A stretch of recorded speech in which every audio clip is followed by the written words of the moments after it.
உதய் தம்பி, வணக்கம். என்ன பேசுனீங்க? சட்டசபையில் மகளிர்லாம் உரிமை தொகைக்கு காத்துட்டுருக்காங்க. அதுவும் உங்கள் தாத்தா பேரில் தான் கொடுக்கணும். மாற்றக்கூடாது. ஏன் உங்கள் தாத்தா பேரில் கொடுக்கணும்? கக்கன் இருக்கார், காமராஜர் இருக்கார், என்ன எம்ஜிஆர் கூட இருக்கார். இவங்க பேரில் கொடுக்க வேண்டியதானே? ஏன் உங்கள் தாத்தா பேரில்? யாராச்சும் உங்கள் தாத்தா மாதிரி அரசியல் பண்ணணும்னு சொல்லியிருக்காங்களா?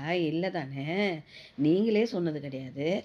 அந்த லட்சணத்தில் மார்ச் 21 அறிவிப்பு பண்ணியிருக்கீங்க உரிமை தொகைக்கு. ஆனால் நீங்கள் அதை கொண்டு வந்தது எப்போ தெரியுமா?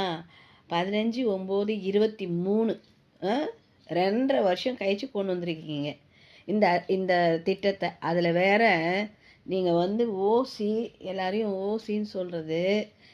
எங்கள் காசு தானே வாங்குறீங்க. உங்கள் காசா? உங்கள் காசு கொடுக்குறீங்களா? எங்களோட வரி பணம், புரியுதா உதய்? வரி பணத்தை வாங்கி எங்களுக்கே கொடுக்கறதுக்கு ஓசி அது இது எல்லாம் சொன்னீங்க. நீங்கள் என்ன சொல்லாத வார்த்தையே கிடையாது. இன்னொன்று, இப்போ புது சிஎம் வந்தோடனே அவருக்கு நீங்கள் கட்டளை போடுறீங்க. வரும்போதே சனாதனத்தை தூக்கிட்டு வந்துடுறீங்க. ஏற்ற தாழ்வு இல்லாத ஒரு ஒரு அரசு வேணும். இதை தானே. அதை விட்டுட்டு எப்போ பார்த்தாலும் சனாதனம் தூக்கின்னு வந்துடுறீங்க. நீங்கள் எப்படி அறிவிச்சிங்க? நீங்கள் எப்படி கொடுத்தீங்க? இப்போ மட்டும் என்னமோ உடனே கொடுக்கணும். எல்லாத்தையும் நக்கி தொடச்சி வச்சுட்டு போயிட்டீங்க. எதுவுமே கிடையாதாங்க.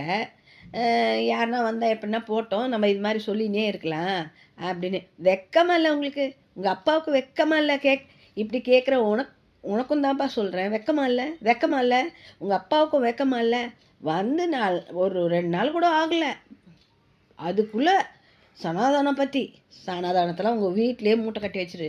அதுக்கப்புறம் மேடை ஏறி பேசுவீங்களா? அப்போ பேசுங்க. என்ன இந்துக்கள் ஓட்டு கேட்கக்கூடாது. நீங்கள் எப்போ அறிவிப்பு பண்ணீங்க? நீங்கள் எப்போ அதை திட்டத்தை கொண்டு வந்தீங்க? வந்தோடனே அதை செய், இதை செய், இதை பண்ணு, நாற்றை நடு, பிடுங்கு, எல்லாத்தையும் சொல்லி வச்சுக்கோங்க. உங்களுக்கு தான் வெக்கமா இல்லை? பெரிய என்னமோ நீங்கள் தான் தமிழக மக்களுக்கு பெரிய பாதுகாப்பு. நீங்கள் தான் பெரிய ஐயோயோயோ கொலகார